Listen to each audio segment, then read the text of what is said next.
আপনাকে কি করে ভালো না বাসি ইয়া রাসূলুল্লাহ। যখন আপনি আমাকে ভালোবেসেছেন সেই 1400 বছর আগে, যখন আপনি আমাকে মিস করতেন, আশা করতেন যেন আমার সাথে দেখা করতে পারেন, অথচ তখনও আমি জন্মই হইনি। সেদিন সাহাবীরা আপনার চোখে পানি দেখে বলল, ইয়া রাসূলুল্লাহ, আপনি কাঁদছেন কেন?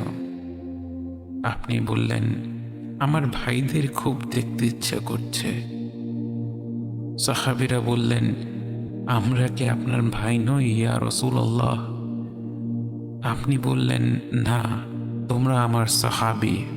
আমার ভাই হলো তারা যারা আমার পরে আসবে এবং আমাকে কখনো না দেখেও তারা আমাকে বিশ্বাস করবে।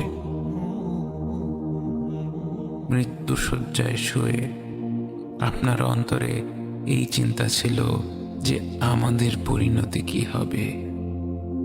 উম্মতি উম্মতি বলতে বলতে আপনি আপনার রবের নিকট ফিরে গিয়েছেন।